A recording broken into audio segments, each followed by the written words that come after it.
welcome to Physical Therapy. This is a movie podcast brought to you by three people who are deeply obsessed with their physical media collections. That means 4Ks, that means Blu-rays, sometimes DVDs. We're here every week to talk about new releases, recommendations, upcoming announcements, and to give each other some therapy for our crippling obsessions. My name is Kurt.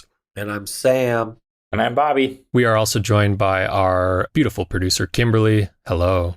Hello. For today's episode, Sam and Bobby and I each rated our collections and have selected 3 titles apiece that we consider to be underrated movies from the 2010s. So titles that were released theatrically between 2010 and 2019. This took me a minute, man. I had a moment where underrated kind of equated to like unknown in my head. Yeah, it's like a what the fuck does it even mean assignment. And so buckle up. I have no idea. It is like, I think it's important to point out that it is like underrated doesn't have to mean like no one's ever heard of, but just maybe it doesn't get the appreciation we think it should, or it's not talked about culturally the way that I thought it was going to be, or whatever it might be. Yeah, for sure. My picks are pretty mainstream, all things considered, but yes, that is how I thought of it. Movies that I really love that I feel like don't really get brought up unless I'm the one bringing them up, at least in my social circles.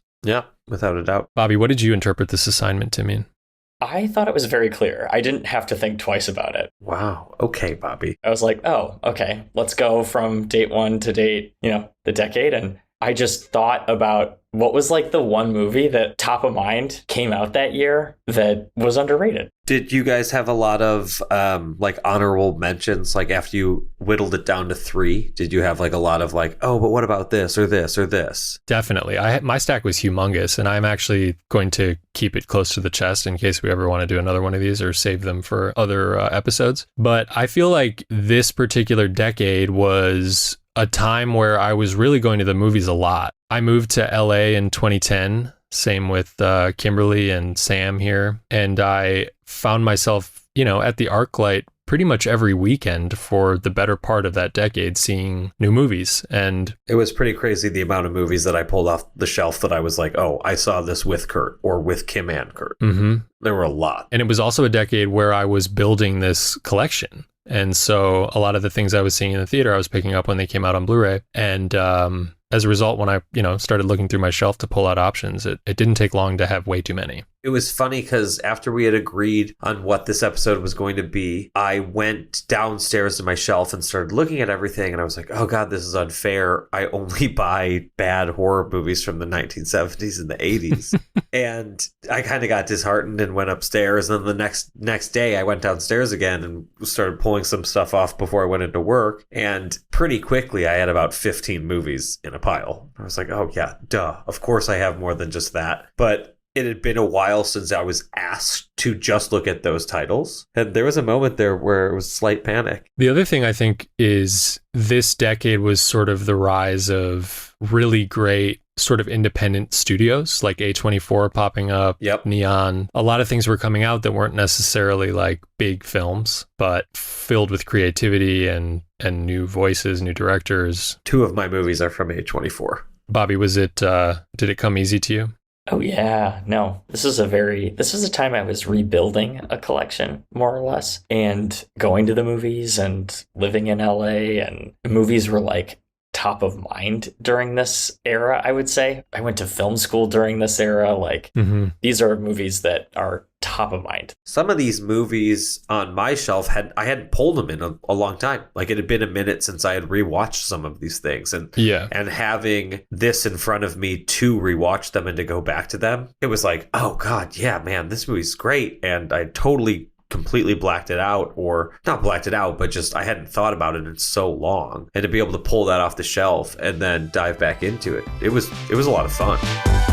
Okay, so we have 9 movies to talk about, so we're just going to get right into it today. This afternoon, Kurt and I were exchanging a couple text messages, and he thought he had my 3 movies picked out without me telling him the titles that I've been watching throughout the week. So I want to put it live on the pod, Kurt. What 3 movies am I picking?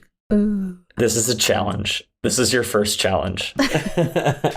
I think based on our conversations lately and some of the stuff you talked about last week. For example, Take Shelter came up and you really knew what year that came out, which was 2011, really quickly. Sure. You were hot on the answer. So, and I know you like that one. I think you are going to do that. I think you're going to do Green Room. Okay. Because you texted me about Green Room. And I think you're going to do House of the Devil. And I can't remember why. Oh, because you knew that the mom from E.T. was the landlord or something in the House of the Devil. Yeah.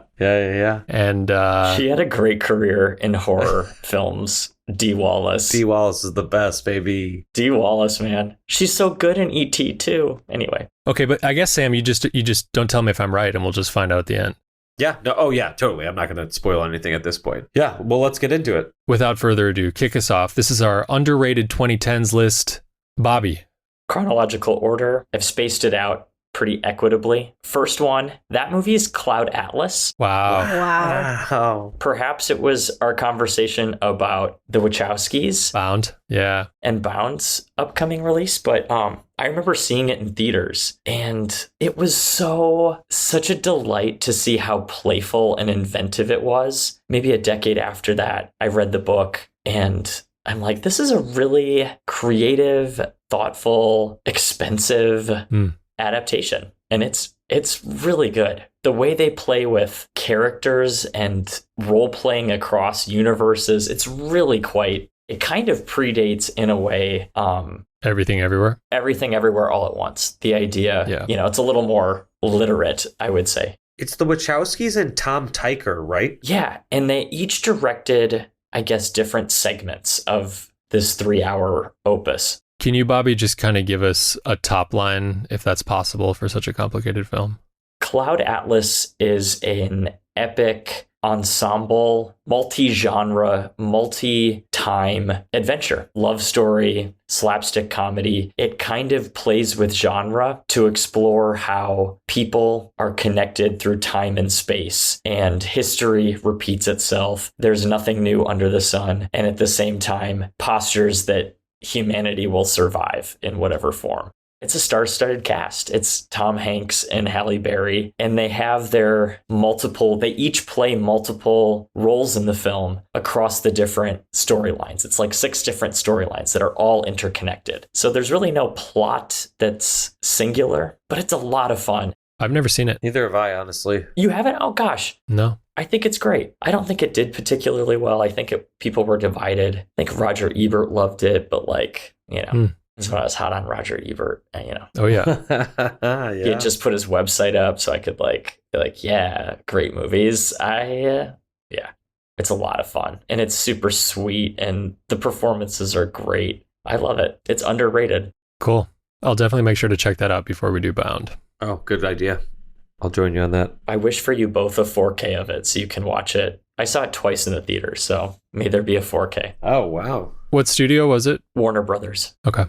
Sam, hit us. Okay, chronologically, my first movie, Kurt House of the Devil, is 2009 and not in the 2010s. Shit. My first movie is Anton Corbijn's The American. Wow. Starring George Clooney. I really love this movie. I loved it when I saw it in theaters when it first came out. The story is pretty basic. It's an American assassin gets found out in Sweden. And so he has to move to Italy where he lives in the countryside and takes one last job. Most beautiful town you've ever seen in your life. And that's the thing. This movie is just incredible to look at. The settings are gorgeous. Anton Corbijn, who was a still photographer in the rock and roll, alternative 80s scene, has beautiful photo books of a lot of his pop portraits that he did. But he was a big Depeche Mode music video director. And he directed my beloved Control, which I wished for, I think, on episode 1. Mm-hmm. This was his second movie after Control. And it kind of came and went under the radar. It's really quiet. It's really kind of a calm, meditative movie. It is beautiful to watch and get lost in.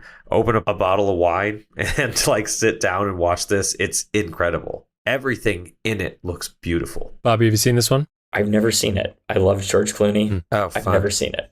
I gotta check it out. That's cool. I saw this when Kurt and I lived together in Culver City, and I walked to was it a Regal in like downtown Culver? Pacific. Oh, Pacific. Yeah, that's right. I walked down to that Pacific theater and I saw a double feature of Machete and The American. But I hadn't watched this Blu-ray in a minute, and it still looks incredible. I was really, really happy to pull it off the shelf and give it a watch again. I highly recommend this movie if people have not seen it. It was distributed by Focus Features. Like, this was no recognizable cast. Like, I don't recognize anyone else in the movie. If you've seen In Bruges, the woman who plays like the owner of the inn that Brendan Gleeson and Colin Farrell stay at is a character in this movie. Is it a spoiler to say that there's kind of an extended sequence where you watch George Clooney build a like custom sniper rifle? No, I mean, I don't think so. That's pretty much the job that he's sent on. You see him build this, I'm not a gun person, but a beautiful gun. And it's a very cinematic montage of him sort of getting the pieces, putting it together, testing the weapon. But it's really quiet. The whole thing is like so quiet and set to classical music while he's in this like beautiful villa in Italy. It's like such a meditative, quiet, interesting watch. Because when you hear like, oh, it's a hitman movie, here he is building this gun, but it's so different than anything you would think. Yeah. And Roger Ebert gave it 4 stars. How did I miss this? Whoa! Look at that. Yeah, he loved it. I'm seeing that right on the cover. It says 4 stars, gripping. From Roger Ebert. Oh, look at that. Why didn't I eat this up? Yeah, I watched it recently. I've got the Blu-ray too. It's great. Marty, what you bring to the table? For the listeners, my nickname is Marty to many people. So if you hear me referred to as Marty on this show, don't get confused. It's just me. My first one is 2014's The Rover. I almost picked this. Oh, I had it in my pile. Hell yeah. The Rover is directed by David Michaud, whose last name, forgive me if I'm butchering. He's an Australian filmmaker.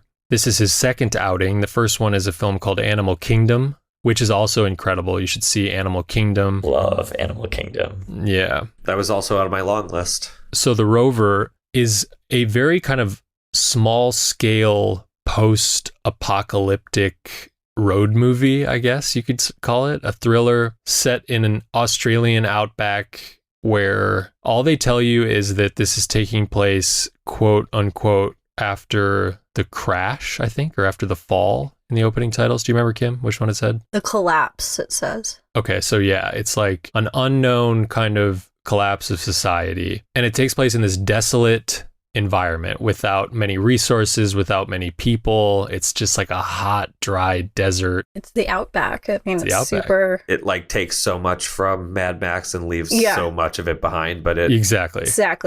It totally feels like that. It doesn't look futuristic whatsoever. It's just like if the world stopped, evolving in 2014. But it follows a man played by Guy Pearce, whose car is stolen in the very first scene by criminals, and he's sort of left for dead and stranded without his car. And he is on like a hell-bent mission to get the car back.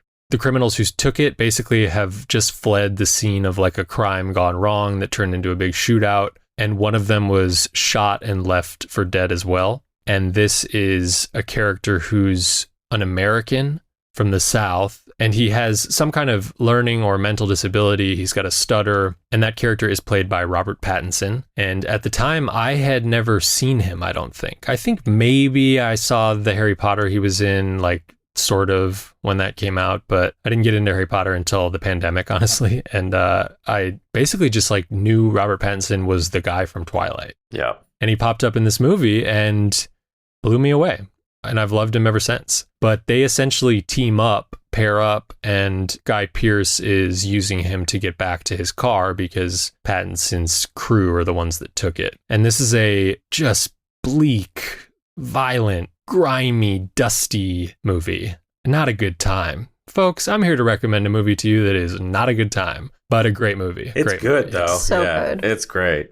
It's brutal, though. Mm-hmm. Really fantastic characters and a great payoff to a very simple premise. An incredible payoff. Like, Yeah. I think kind of underrated. Yeah. Like, I exploded into tears with the I'm payoff. sure you did. Yeah. It's a great ending. I'm very excited to watch this. This is another one I'm like aggressively putting at the top of my list. So thank you. It'll ruin your day though, Bobby. So watch it in the evening. Mm-hmm. It's just bleak. Yeah. Oh, I like those though. It's my cup of tea. So yeah, The Rover, folks. Check out The Rover. Co-written with Joel Edgerton. Oh, yeah. That's right. Really interesting.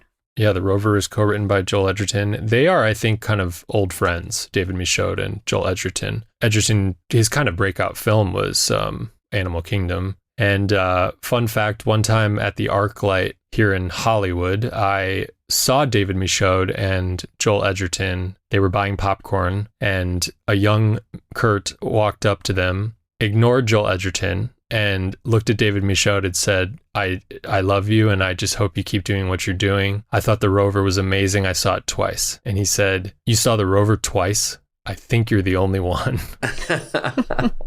So The Rover, I don't think did very well, but it's not too late to change that, folks. Buy it on Blu-ray. Kim, did you cry more or less than E.T.? Oh, God.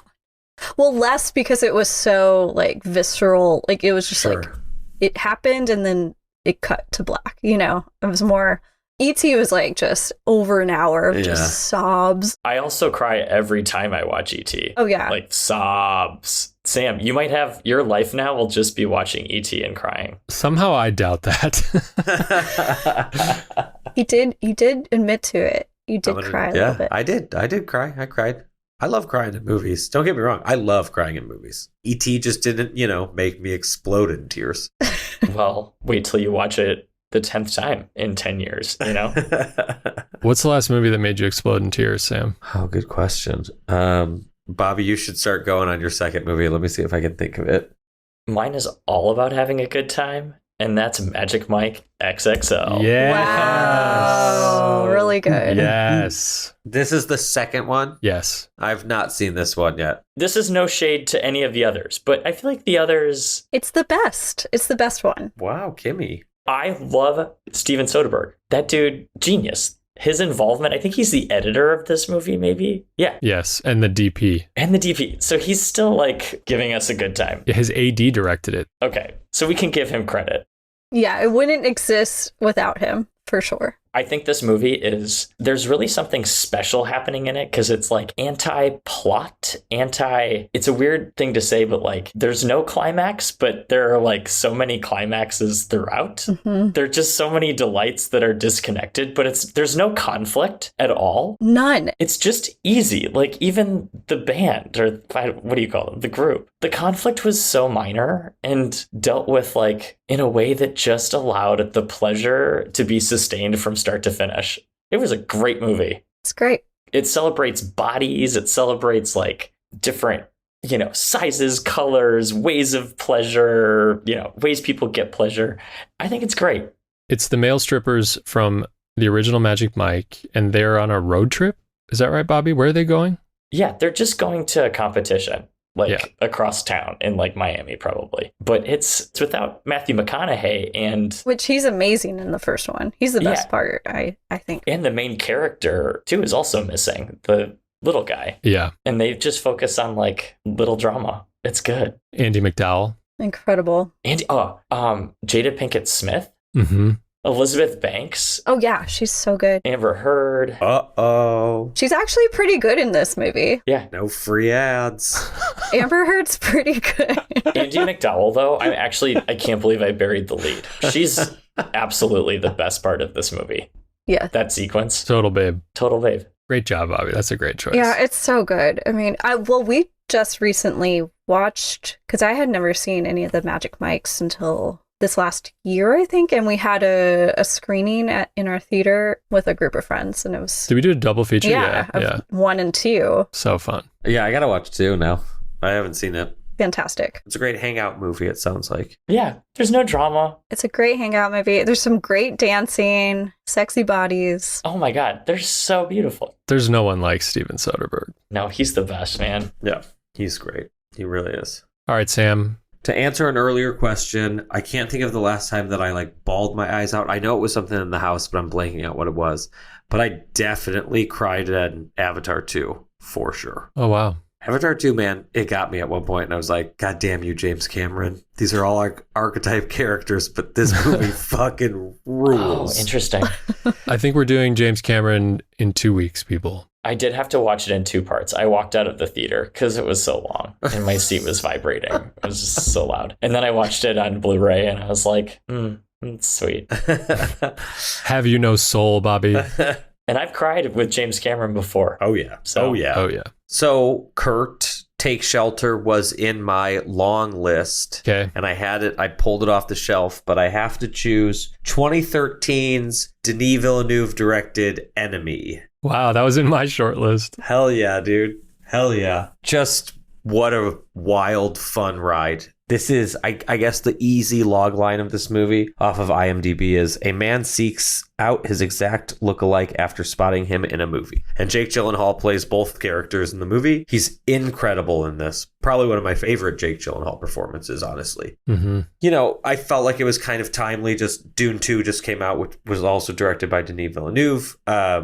This is an early movie. I believe he put out 2 movies in 2013. I think it was Prisoners and this. This was shot before Prisoners and then released right after. Yeah. So yeah, they were like a few months apart. But this movie blew my mind when I first saw it in theaters. Just a weird kind of gripping, terrifying in a way, but it's not like a horror movie or scary, but it's just like a man dealing with this double that he just found and kind of what it does to his life and the way that he thinks about everything. I don't know if I understand it at the very end, but I'm here for it. I love it. I think it's so good. Yeah. I saw it recently too. It's a blast. I was watching it this afternoon. Actually, Kurt, when you called me, I was like in the middle of it. It's more interesting than Prisoners. I love Prisoners, but it's Much less conventional.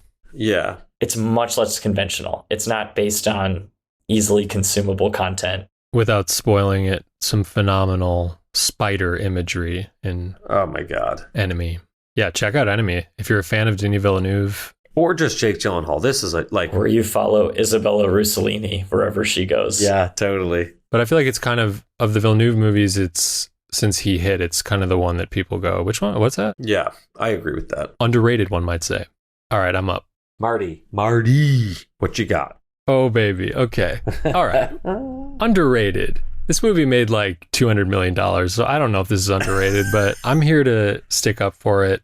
My number 2 is a 2015 film directed by Nancy Meyers called The Intern. Oh, wow. Wow. The Intern stars Anne Hathaway as the founder of like an online fashion retail company, and Robert De Niro, who plays a widower in his 70s who gets an internship at her company. Wait, how long have you owned The Intern for? 7 Is it even on Blu-ray? 7 years. Yeah, I got it on Blu-ray. Wow. It's got a slip sleeve and everything, baby.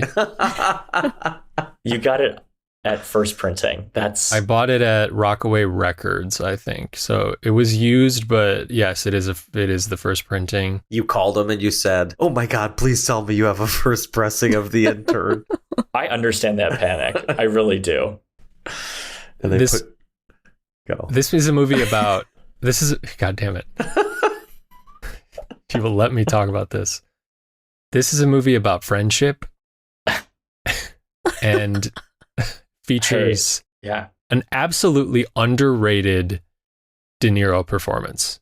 I have heard that, in all honesty. I have heard that. He's so great in this. When is he not great, though? Well, yeah. But there's such this a is gentle... Just because the architecture around him is like... Yeah. Or just because he's amazing. It's a subtlety and a side to him that I don't think I've ever seen. Oh. Yeah, it's a contrast to everything else. It's Nancy Meyers. Hey. Yeah, she did great with him. And Renee Russo. I love Renee. I'm always down for a Renee Russo movie. Wow, Renee's in it, huh? Yep, Renee's in it. She's fantastic. She's so beautiful. Is there a part where De Niro's like, "Hey lady, why do you care so much about what I do or what I read?"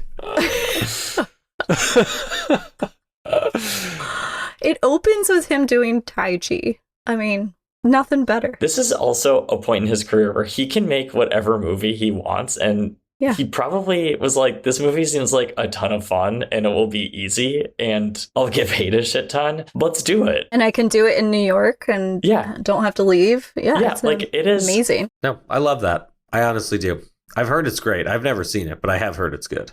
I mean, it's a little ridiculous, of course. I was going to throw shade your way, but now that we're talking about it, it's good. Essentially, like, Anne Hathaway's character is losing control, one could say, of her company. They're talking about replacing her as CEO. And she's also really losing control of her family situation based on how much is required of her at work. And De Niro comes in, you know, completely from another generation, and they are able to, you know, form a friendship and help each other. And it's just really sweet. And it's a movie that I own and have watched a few times. And it's something that I've put on, you know, just when you're having a bad day, it's just like, it's comforting, like many Nancy Meyers movies. Yeah, that's great. I'm going to watch this one too, again. Thank you, Kurt. Yeah, I think I need more Nancy Meyers in my life. It's the perfect double feature with The Rover. Wow. Bobby, what'd you round out with? We're going to round it out with the 2017 masterpiece, Mother, lowercase m, exclamation mark at the end by Darren Aronofsky. You guys can have it. Have you seen it? Yeah, it's not for me.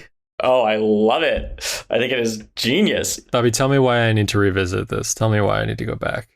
So the premise is just the starting point, and it digresses and devolves and dissolves into just a maddening movie. And it was really controversial, but Jennifer Lawrence is married to Javier Bardem, and the movie starts with just the two of them in this house, kind of in the middle of a very pleasant field. And it's just the two of them in this wonderful house, and he's a poet and she's his wife, and she is building a beautiful house for them. And this premise, you know, is a little off from the get-go. Something's different about this world. And from that point on, the way it disintegrates in the most comedic ways, truly, this movie, much like Black Swan, I think it is a comedy masterpiece of the new millennium. I just think he knows what he's doing with absurdism and the idea that this really normal situation just gets weirder and weirder. And the way people start to encroach on space is really, really funny. And it's very, very scary. And the whole movie plays with that tension. It echoes like Buñuel. The whole thing is so biblical. So biblical. I don't think it's very Catholic, but it's very biblically based. Darren Aronofsky, I think, had made statements about it being about environmentalism or like the conflict between Mother Nature and God. And yeah, I mean, the movie is just like packed with references and motifs. And it's a very, very violent and very, very outrageous movie. it gets nasty. It gets nasty.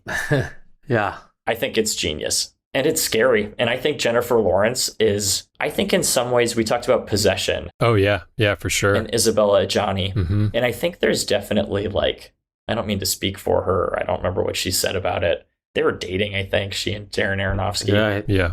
But what she's doing is, I think, pretty genius. And I also think, I hope the situation surrounding it was gentle to her, because it is a very physical, thematically abusive movie. I really have circled the 4K of that. I believe it's shot on 16 millimeter, right? Oh, really? Yeah, it's a beautiful movie. Yeah. Matthew Libatique is Yeah. the DP, and the point of view. I think Darren Aronofsky is just so sharp. He understands point of view. I think he understands just like camp. I think he understands melodrama. I think he understands like, he knows how to tell a really scary story. I think he's great. Is that your favorite Aronofsky? Probably. I have a soft spot for The Fountain. I was going to say The Fountain. I really do love Requiem for a Dream. His movies, I would say, have charted a kind of cinematic coming of age for me, because you know, it was like Pi. I remember the DVD of Pi, and then it was Requiem for a Dream. I bought a artisan 2-pack of Pi and Requiem for a Dream. Wow. Yep, I have that. Yeah.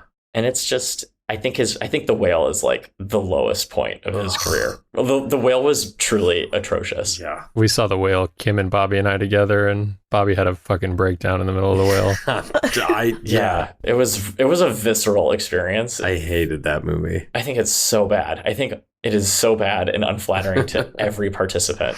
I agree. Good choice, Bobby. I'm convinced. Okay.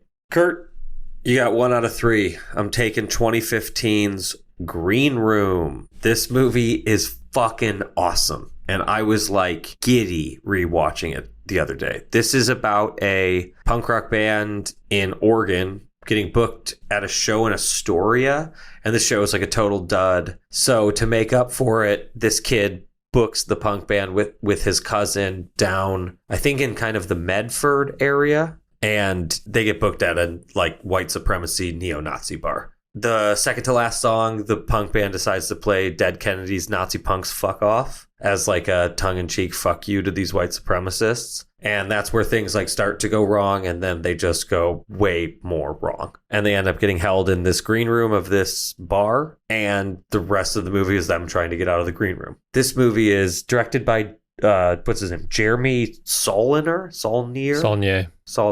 Okay. He's awesome. He did Blue Ruin, which was his first movie, and I believe Green Room was his second movie.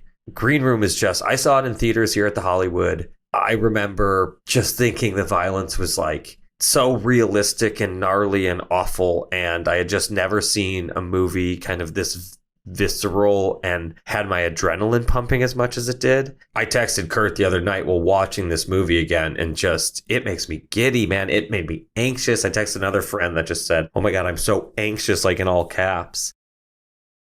It's like if you like that type of horror thriller, it is so worth watching. But again, it is like not for the faint of heart. The violence in it is pretty gnarly. There's like a lot of visceral, gross stuff in it, and it's all very realistic, which I think is kind of hard to watch. But I think the big bummer of this movie is that while sitting in theaters watching it, I remember thinking like, wow, Anton Yelchin, he's so good in this, and I liked watching him so much, and he died just shortly after this came out, and it's just so tragic and awful. And it's a bummer because I would have loved to see where his career went. Green Room is intense. We're actually hosting a screening of it for some friends in like 3 days. Kim has not seen it, and neither have they. But you got the second sight, Sam? Kim. No, I was actually just watching the Blu-ray of it, but I will be upgrading it to the second sight. That big box is still available, and after just my utter joy of watching it the other day, I Second Sight just released this on 4K. Yeah, there's a big box and a standard edition of it, and again, maybe it's just living in Oregon and growing up a punk, but that movie hits close to home. It's really thought out, and it's really smartly written. It's wild. I'm concerned. Kim, good luck. I love it. I think it's genius. Yeah. My number one is 2016's Hail Caesar, directed by the Coen brothers. Oh, wow. Sure. Okay. Sure. Hail Caesar is about a Hollywood studio fixer in the 1950s, played by Josh Brolin, dealing with the various stars and moguls and journalists and communists of the time. It is essentially like a cartoon. It is a movie that I would say is like sort of thin on plot, but I put it on in a similar mood as The Intern. Like, it is just something to kind of zone out and giggle at. Not laugh at necessarily, but just giggle. Everybody in it is having the time of their life, it would seem. Overdoing it a little bit, but right on pitch for, I think, what the Coen brothers are after here. It features George Clooney as a movie star named Baird Whitlock, who is starring in like a biblical epic sword and sandal movie, and he is kidnapped, and that sort of sets everything off in motion in terms of the plot. But it's really just like a vignette experience of various kind of, not necessarily cameos, but like big actors doing one or two scenes, playing people in this sort of old Hollywood world as lensed through the Coen brothers. And it's just really delightful and funny, and features the first time I had ever seen Alden Ehrenreich, who... Oh, he's really good at that, actually. Alden Ehrenreich, people might know he was Han Solo in the Solo movie, which I never saw, but he did that. And then... He gets a lot of hate because of that movie. He worked with Woody Allen, so he probably gets a lot of hate for that, too. But he's in Oppenheimer, and he is in this great movie that Netflix released last year called... Fair Play. Fair Play, thank you. Oh, yeah, I wanted to see that. An excellent movie, I thought. And just a great actor, but he plays this like Southern cowboy actor who rides horses and uses a lasso, and there's a plot line where he's brought in to do like a very haughty drama, like a British drama, and can't drop his accent. And the drama is being directed by a director named Lawrence, I think, and he's Ralph Fiennes, and it's just like the funniest scene in the world. I don't know. I digress, but this movie is just absolutely delightful and the lowest stakes you could ever imagine. And if you're looking for something to just make you smile, this one always does it for me. Are you guys fans? It's not my favorite Coen Brothers movie by any means, but I think it has one of their funniest scenes ever written in it, which is when Josh Brolin goes to meet with like the 5 heads of the religion, and it's like a priest. They're talking about how to portray God. Oh yeah. These various religious leaders they're all weighing in with their different opinions on God, and but it's like all under the kind of the structure of like producing a movie. Yeah, it's incredible. That scene killed me. That Magic really Mike XXL's Channing Tatum is really funny in this movie. I love that Channing made 2 of these movies. Hell yeah. Wow, yeah, he's really having a night here on the old physical Bobby, therapy not for pod. you. You like this one? I would say I like it. I don't love it like Burn After Reading, which I think has that kind of mischief and style and like rapid fire. It's kind of a B-side to Burn After Reading. Yeah, absolutely. And it's also, I don't know, it's a musical. It's kind of an ode to Hollywood. Like there are other, but I also don't like those types of Coen Brothers movies as much. I like the darker, kind of straighter ones, actually. Got it. Burn After Reading was considered for a hot second until I remembered when I saw it. And for this list, yeah. Kurt. Yeah, it wasn't considered. Well, we'll have to do the 2000s at some point. Yeah, if people have ideas for our shelf polls, if they want to see or a anything, decade, leave us a message. Okay, everybody, before we go, let's get spooky. We're wishing for movies to come out on physical media. Here we go. I wish for Dogville from Criterion. I wish for Mank on Criterion. I wish for the complete Strangers with Candy series from anybody on Blu-ray. Wow, Sam, TV. Is that allowed? I know. I'm kind of cheating because there is a Strangers with Candy movie as well. Those are some of the last remaining DVDs that I have, and I would love. It's a late 90s, early 2000s show. It's not going to look great, but at least give me a Blu-ray, please. The DVDs look kind of What's the whack basic premise of Strangers with Candy? A character named Jerry Blank, who was a high school dropout because she wanted to go do drugs and become a prostitute, goes back to high school. Yeah. Yes, Amy Sedaris plays her. She picks up her life where it ended before, so she goes back to high school as like a 47-year-old freshman. It's her and Stephen Colbert. Oh wow, and Ezra Miller. Yeah, Paul Dinello. The show was wild. It's like really dark comedy. They kind of make fun of everybody. Where did it themselves live? Included. Comedy Central, but they were all a Chicago improv group. And I took a class from Dan Dinello, who was Paul's uncle, and he directed 2 of my favorite episodes of cool. Strangers with Candy, actually. Yeah, it was great. He was a great teacher as well. But yeah, it's like a really dark comedy show. I love it. When I used to live with my friend Trev B, we would put it on. We basically like ran those DVDs into the dirt. Nice. I've always wanted to see that. I've never made the time.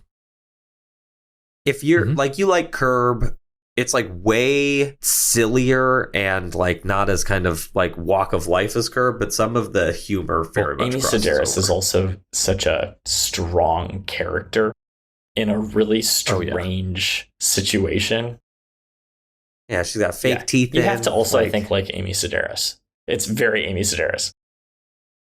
Oh, without a doubt. She's very much an acquired taste. And if you get her humor, you will very much like Bobby Straight Outta Fincher. Canada. Let's go. I wanted to hurt you after you hurt me, but you celebrated me because I too would love what you wished for. So thank you. Oh, wow. Wow. So Mank was a vendetta?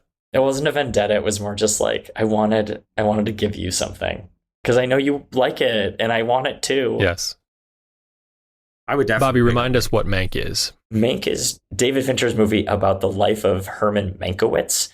He was the co-screenwriter of Citizen Kane, and alongside Orson Welles, he was really in his shadow and cut out of the narrative surrounding that film. And so this is a very light, it's a high comedy. It's about class and it's about Hollywood and it's satire. It's shot in the same way Citizen Kane is filmed. So black and white, real sharp contrast, same stylized acting. It's a really excellent movie that I think deserves something physical to celebrate.